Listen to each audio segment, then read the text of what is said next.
Hello students. तो आज लेकर के आए हम संस्कृत व्याकरण के अंतर्गत संधि भाग 2 की वीडियो, जिसमें आज हम अच संधि के जो भेद हैं उनको बड़ी बारीकी से जीरो से लेकर के याद करेंगे।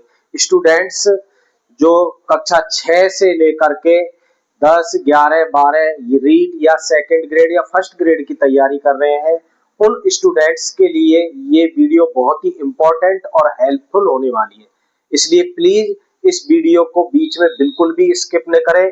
यदि आपने ये वीडियो पूरी देख ली है तो मेरी 100% गारंटी है कि आप अच संधि के अंतर्गत एक भी क्वेश्चन कभी भी गलत नहीं करोगे और ये संधि आपको बिल्कुल हमेशा के लिए याद हो जाएगी। तो शुरू करते हैं स्टूडेंट्स। अच संधि के जो भेद होते हैं वो आपको मैंने पहले वाली वीडियो में बताया कि अच संधि के मुख्य रूप से 5 भेद होते हैं। तो उनमें ही आज हम शुरू करते हैं। पहला जो भेद है वो है दीर्घ संधि।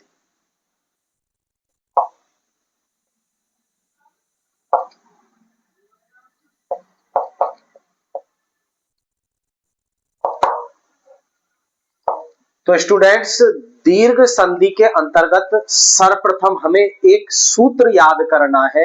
उस सूत्र के अकॉर्डिंग आप पूरी दीर्घ संधि बिल्कुल आसानी से हल कर सकते हैं। सूत्र है हमारा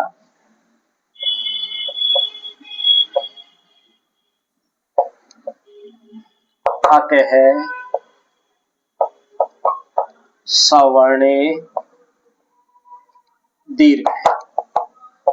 बस इस सूत्र का तात्पर्य आप समझ गए तो समझ लो आपको दीर्घ संधि बिल्कुल कंप्लीटली याद हो जाएगी। यहाँ सबसे पहले जो अक है वो अक प्रत्याहार के वर्ण से इसका तात्पर्य है। तो अक प्रत्याहार में आपके आते हैं ए, ई, उ, री और लिरी। ए, ई, उ, री, लिरी ये 5 वर्ण अक प्रत्याहार के अंतर्गत आते हैं।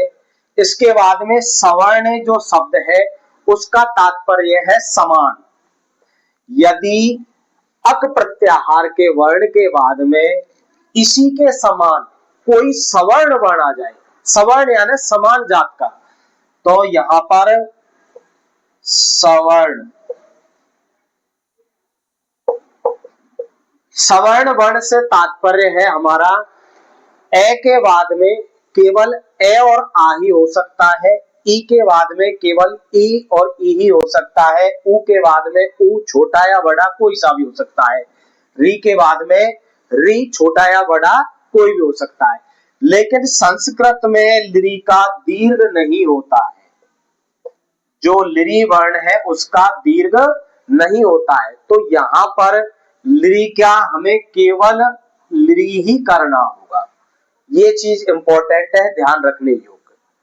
अब इसकी स्थिति देखें। स्थिति हमने अच्छी तरह देख ली तो समझ लो स्थिति के आधार पर हम दीर्घ संधि के सारे सवाल हल कर सकते हैं। तो स्थिति यहां बनेगी यदि ए ऑवलेक आ के बाद में ए ऑवलेक आ, ई ऑवलेक बड़ी ई के बाद में ई ऑवलेक बड़ी और उ के बाद में कोई सा भी उ, कोई सा भी उ यदि आता है तो, और री के बाद में कोई सा भी री यदि आता है तो, और लिरी का दीर्घ नहीं होता है, लिरी के बाद में यदि लिरी आता है तो हमें दीर्घ संधि में क्या करना होता है। तो स्टूडेंट्स एक बार पुनः सूत्र की तरफ चलते हैं। अक का मतलब होता है ए, ई, उ, री और लिरी, ये 5 वर्णों से। सवर्ण का मतलब होता है समान वर्ण। यदि इन वर्णों के बाद में इन्हीं के समान कोई वर्ण आता है तो दीर्घ, दीर्घ का मतलब होता है बड़ा। यानी इनमें जो बड़ा है, दीर्घ है, उसका एक आदेश हो जाता है। एक आदेश से तात्पर्य है दोनों वर्णों के स्थान पर एक बड़ा अर्थात दीर्घ वर्ण हो जाएगा। जैसे ए के बाद में यदि ए आ जाए या आ के बाद में आ जाए या ए के बाद में ए आ जाए या ए के बाद में आ जाए, स्थिति कैसे भी बने, ए के बाद में चाहे छोटा ए है चाहे बड़ा है, चाहे बड़ा आ के बाद में ए है, होना समान जात का वर्ण होना चाहिए, यानी सवर्ण वर्ण होना चाहिए। तो यहां पर दीर्घ यानी बड़ा, इन दोनों में दीर्घ हुआ हमारा आ। इसी प्रकार ई के बाद में कोई सा भी ई आए, चाहे छोटी ई के बाद में बड़ा ई आए, चाहे बड़ी ई के बाद में बड़ी ई आए, चाहे छोटी ई के बाद में छोटी ई आए, तो यहां पर दीर्घ, दीर्घ यानी बड़ा, तो यहां पर बड़ी ई का एक आदेश हो जाता है। इसी प्रकार ऊ के बाद में कोई सा भी ऊ वर्ण आए तो यहां पर दीर्घ ऊ हो जाता है। इसी प्रकार रे ऋषि के बाद में यदि कोई सा भी रे ऋषि, छोटे के बाद में बड़ा, चाहे बड़े के बाद में बड़ा, चाहे बड़े के बाद में छोटा, कैसे भी प्रकार से आ जाए, हमें यहाँ पर दीर्घ री का एक आदेश करना है। अब रहा हमारा लिरि वर्ण, लिरि का दीर्घ होता नहीं है, तो लिरि के बाद में यदि लिरि आता है तो यहाँ पर हमें केवल लिरि ही एक आदेश करना होता है। इस स्थिति को पूरा कंप्लीटली याद कर लें, इसके बाद में आपका जो दीर्घ संधि से संबंधित सवाल है वो कभी भी गलत नहीं होगा। तो अब देखते हैं इस संधि के एग्जाम्पल्स।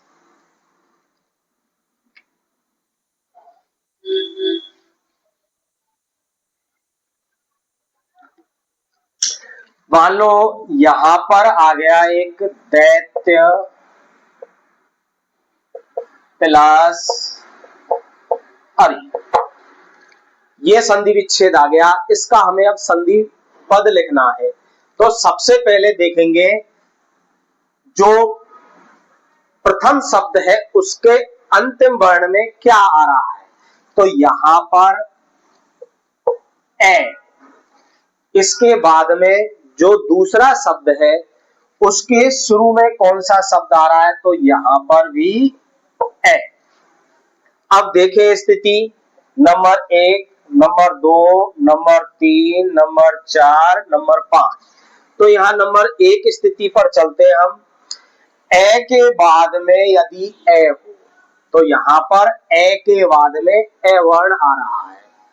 अब ए के बाद में ए वर्ण आता है तो इन दोनों के स्थान पर यहां एक दीर्घ आदेश हो जाता है, अर्थात इन दोनों ए के स्थान पर यहां आ का आदेश हो जाता है। अब दैत्य में से ए निकाला तो यहां बच गया दैत्य हलंत, क्योंकि इसमें से हमने ए स्वर वर्ण निकाल लिया है तो यहां दैत्य हलंत बच गया। इसके बाद में जो हमने ए यहां निकाला और इस ए को मिलाकर के जो दीर्घ किया है उसको यहां सेंटर में लिखेंगे। फिर इसके बाद में यहां पर क्या शब्द शेष रहा, यहां ए हमने निकाल लिया दीर्घ करने के लिए, तो यहां पर हमारा री शेष रहा। अब इनको मिलाते हैं तो दैत्य, यहां पर यह हलंत है लेकिन आ यहां स्वर है, तो स्वर वर्ण का जब इसमें मिलन होगा तो यहां पर या हो जाएगा और री। तो स्टूडेंट्स इस प्रकार से जो हमारा शब्द है वो बना दैत्य। इसी प्रकार से आप शिव प्लस आलय बराबर शिवालय, हिम प्लस आलय बराबर हिमालय, विद्या प्लस आलय बराबर विद्यालय, इस प्रकार से आप जो स्थिति 1 है उसको आराम से हल कर सकते हैं।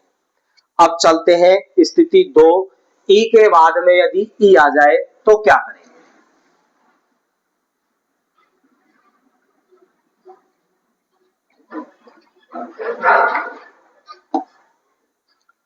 यहां शब्द है हमारा कपि प्लस इंद्र।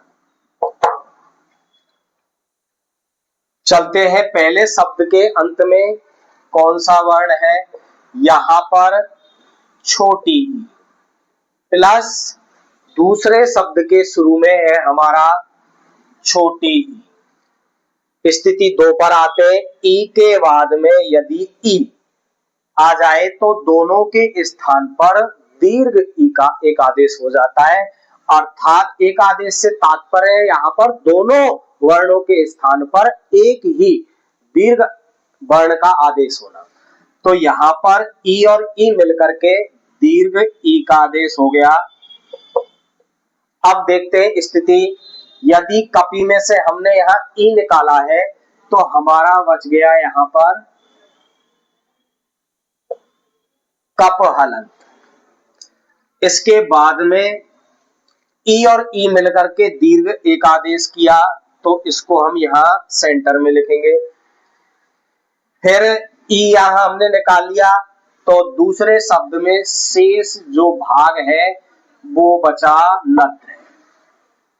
अब इन सभी को मिलाते हैं तो यहाँ पर कै तय हलंत है, यहाँ व्यंजन वर्ण है, व्यंजन वर्ण के बाद में ई स्वर वर्ण आ रहा है तो यहाँ पर पे में इस बड़ी ई का मिलन हो जाएगा और नय और द्रय यहाँ पर ऐसे लिख देंगे। तो हमारा जो शब्द निकल के आया वो आया कपिंद्र। स्टूडेंट्स, यहाँ हमने देखा कि ई और ई के बाद में बड़ी, तो यहाँ सेंटर में हम देखेंगे क्या हमारा जो आंसर है वो ठीक है। तो यहाँ देखिए यहाँ पर बड़ी ई की ध्वनि निकल रही है कपिंद्र। इस प्रकार से हम अपने संधि की जांच भी कर सकते हैं। मान लो शिव प्लस आलय शिवालय, दोनों शब्दों के बीच में आ का आदेश यहाँ पर हमें ध्वनि सुनाई दे रही है तो हमारा जो दीर्घ संधि है ये बिल्कुल राइट है। अब बढ़ते हैं तीसरी स्थिति ऊ वाली।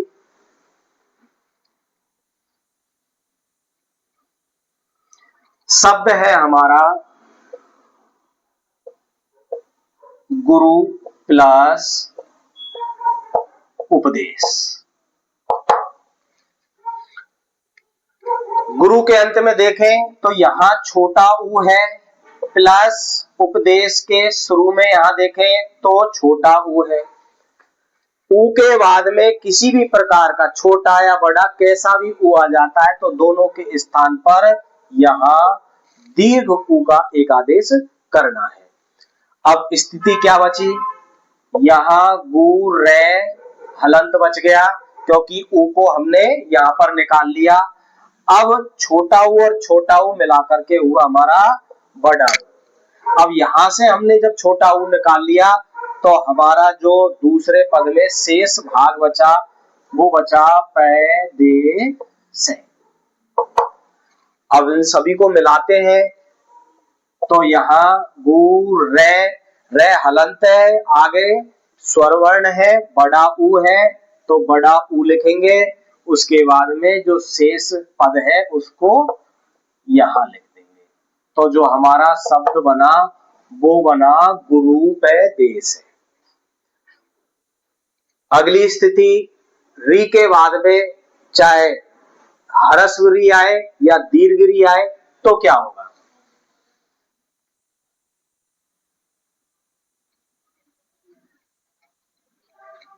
यहां शब्द है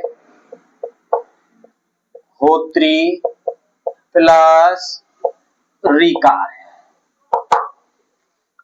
होत्री के अंत में देखते हैं तो यहां पर जो ध्वनि है वो रे ऋषि की है और रीकार के प्रारंभ में भी यहां पर रे ऋषि है। री के बाद में री की स्थिति होने पर यहां एक दीर्घ आदेश अर्थात बड़ा री का आदेश हो जाएगा।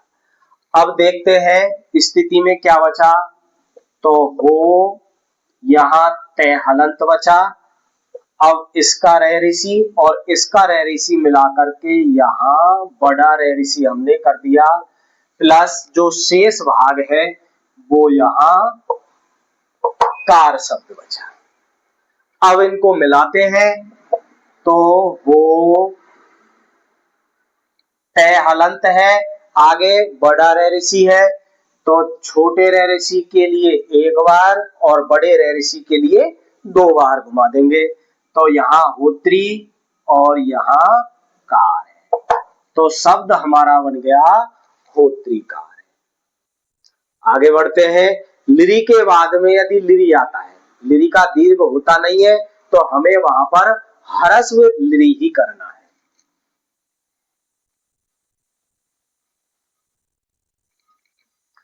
यदि स्थिति में लिरी प्लस लिरी कार है, देखते हैं लिरी के बाद में लिरी, यहां वर्ण ही पूरा लिरी है प्लस इसके बाद में पूरा वर्ण लिरी है, तो दोनों के स्थान पर केवल ह्रस्व लिरी का ही एक आदेश होगा। तो इन दोनों वर्णों के स्थान पर लिरी हुआ, तो यहां हमारा जो शब्द है मिलाने पर लिरी प्लस कार, अब इनको मिलाएंगे तो लिरी कार शब्द ही बना। तो इस प्रकार से हम जो दीर्घ संधि है उसको बड़े आसानी से हल कर सकते हैं। अब बढ़ते हैं हम जो अगली संधि है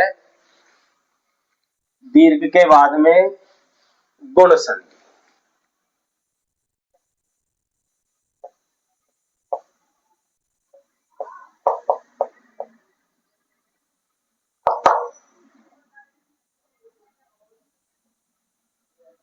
गुण संधि में 2 सूत्रों की पहले हम चर्चा करते हैं। यहां पर पहला सूत्र है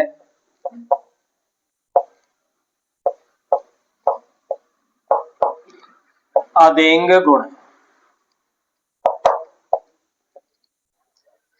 इस सूत्र में अदेंग में अत प्लस एंग, अत प्लस एंग। यहां पर जो अत है, अत से तात्पर्य है ऐसे, और एंग से तात्पर्य है ए और ओ वर्ण से। तो अदेंग जो सूत्र है ये गुण संज्ञक सूत्र है,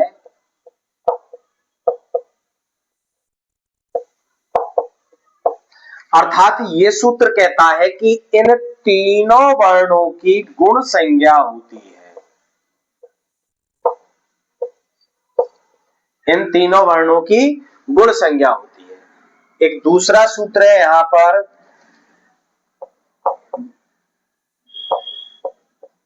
आद गुण। आद गुण सूत्र के अनुसार ए और आ के बाद में, आज से तात्पर्य यहां ए ऑब्लिक आ, इसके बाद में कोई भी भिन्न स्वर होने पर, भिन्न स्वर होने पर उन दोनों के स्थान पर एक गुणादेश होता है। अर्थात पूर्व और पर दोनों ही वर्णों के स्थान पर वहां पर गुण का आदेश होगा।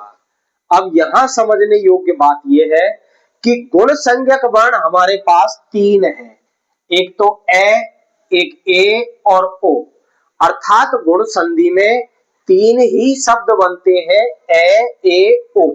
लेकिन अब स्टूडेंट्स कहेंगे कि गुण संधि में ए ओ अर और अल ये 4 शब्द बनते हैं। तो यहां ध्यान देने योग्य बात है कि एक सूत्र है संस्कृत व्याकरण में उरण रपर, ये सूत्र कहता है कि जो हमारा ए है इसके बाद में ले और रे इनका आगम हो जाता है या इनको जोड़ देते हैं। तो इस प्रकार से यहां पर अर और अल शब्द उरण रपरे सूत्र से संपन्न होते हैं। तो कुल मिलाकर के गुण संधि में अब 4 शब्द बनेंगे, ए ओ अर और अल। अब स्थिति देखते हैं।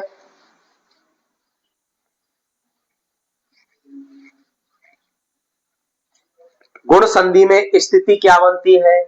तो गुण संधि में जो पहली स्थिति बनेगी हमारी, यहां ए ऑब्लिक आ, दूसरी में भी ए ऑब्लिक आ, तीसरी में भी ए ऑब्लिक आ, और यहां भी चौथी में भी ए ऑब्लिक आ। इनके बाद में यहां ए और आ के बाद में यदि ई आता है, ई से तात्पर्य ह्रस्व और दीर्घ दोनों से है। ए और आ के बाद में यदि ऊ और ऊ कोई सा भी आता है, ए और आ के बाद में यदि रेरेसी कोई सा भी आता है, चाहे दीर्घ है चाहे वो ह्रस्व है, और ए और आ के बाद में यदि लिरि वर्ण आता है, तब यहां पर जो गुण का आदेश होगा वो ए गुण का आदेश होगा, और ए और आ के बाद में उ आने पर यहां ओ गुण का आदेश होगा। और यहां पर ए और आ के बाद में यदि रे ऋषि छोटा या बड़ा कोई सा भी आए, तो सूत्र के अनुसार तो यहां पर ए ही बनेगा, लेकिन उरण रपरे सूत्र से रे जुड़ करके यहां पर अंत में अर का निर्माण होगा।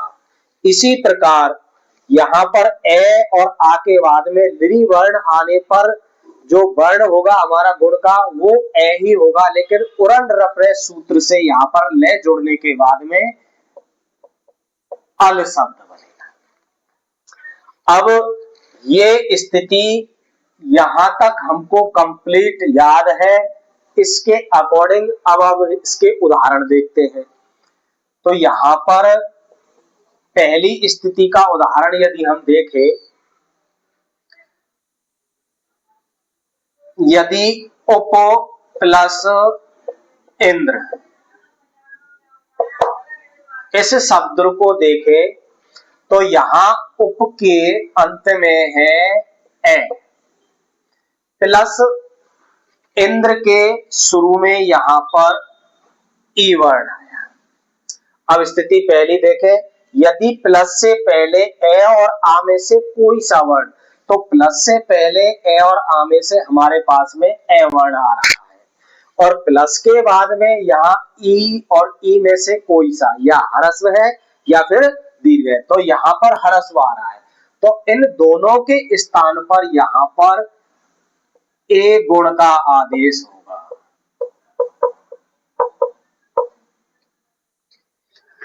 अब देखते हैं कि उप में से ए निकल गया और इंद्र में से ई निकल गया, तो यहाँ उप में उप हलंत शेष रहा।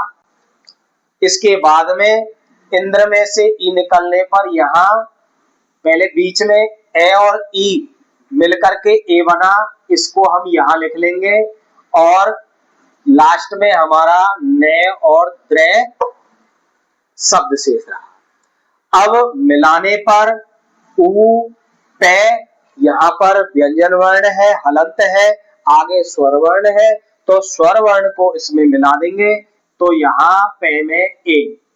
अब अंतिम जो पद है उसको ऐसे के ऐसे लिख देंगे, तो शब्द हमारा बन गया उपेंद्र। इसी प्रकार से यहाँ पर गण प्लस ईश बराबर गणेश, तो इसी प्रकार हम पहली स्थिति के जो उदाहरण है उनको संपन्न कर सकते हैं। अगली जो स्थिति है, ए और आ के बाद में यदि ह्रस्व या दीर्घ उ आता है तब क्या करना है, तो यहां पर देखें,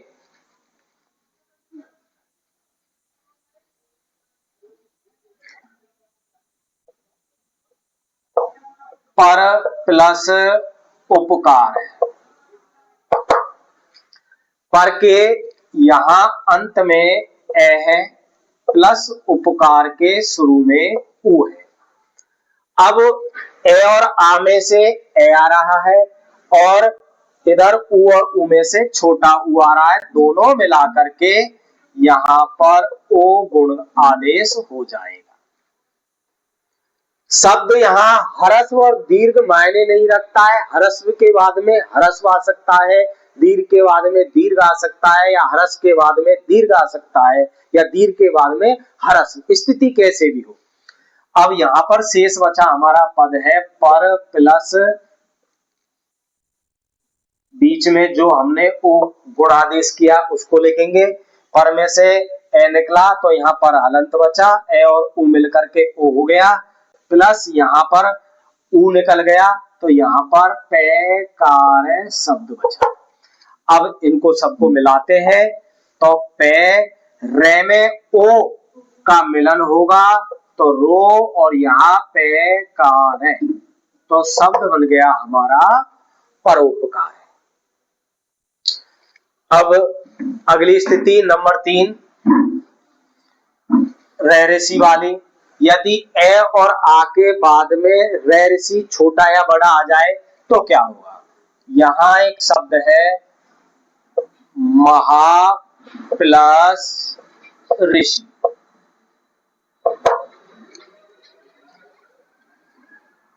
महा के अंत में आ है, प्लस ऋषि के शुरू में रे ऋषि है।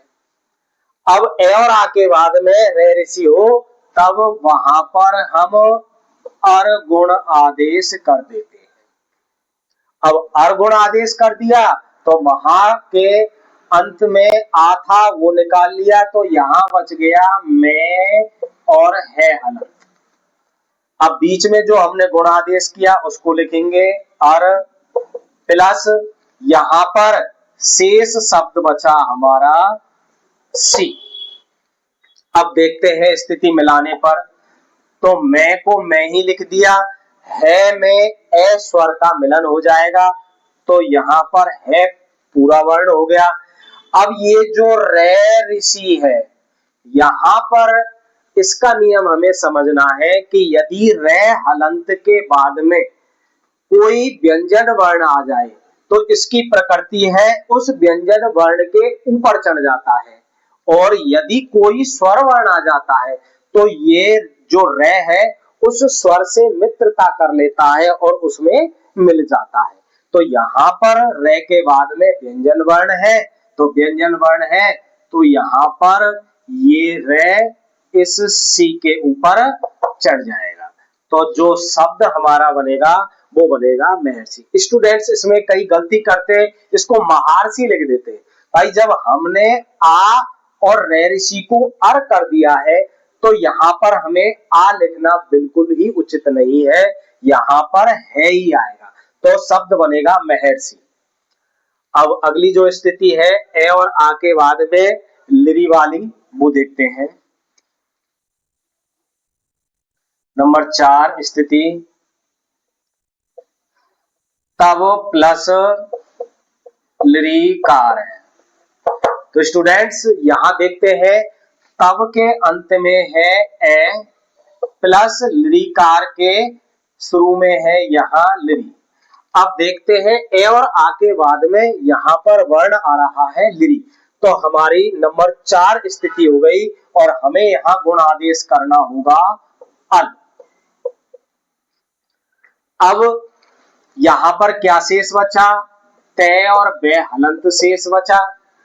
अब ए और लिरी मिलकर के अल गुण आदेश कर दिया, प्लस इसके बाद में यहां पर जो कार है वो शब्द शेष रहा। अब सबको मिलाते हैं तो यहाँ तय बे आधा है, हलंत है, आगे स्वर वर्ण है, इस ए का बे में मिलन हो जाएगा तो यहाँ बे पूर्ण वर्ण हो जाएगा। अब ले आधा है और उसके बाद में कोई भी स्वर वर्ण नहीं है, यहाँ पर व्यंजन वर्ण है इसलिए ले आधा ही हमें लिखना पड़ेगा और कार शब्द ये लिखना। तो इस प्रकार से शब्द बना हमारा तवल्लकार। तो इस प्रकार से आज हमने यहाँ पर दीर्घ संधि और गुण संधि दोनों को बिल्कुल जीरो से लेकर के सीखा है और मुझे आशा है यदि आपने ये वीडियो पूरी तरह देखी है तो आपका दीर्घ और गुण संधि से संबंधित कोई भी सवाल बिल्कुल गलत नहीं होगा। बिल्कुल जीरो लेवल से यहाँ पर आपको ये दोनों संधियां सिखाई गई है। तो स्टूडेंट्स, यदि आपको वीडियो अच्छी लगी हो तो प्लीज हमारी वीडियो को लाइक करना और कमेंट करना, और यदि आपने अभी तक हमारे चैनल को सब्सक्राइब नहीं किया है तो हमारे चैनल को सब्सक्राइब जरूर कर लें, ताकि जो अगली व्याकरण के टॉपिक हैं उनकी जो वीडियो है वो आपको उपलब्ध हो सके। धन्यवाद।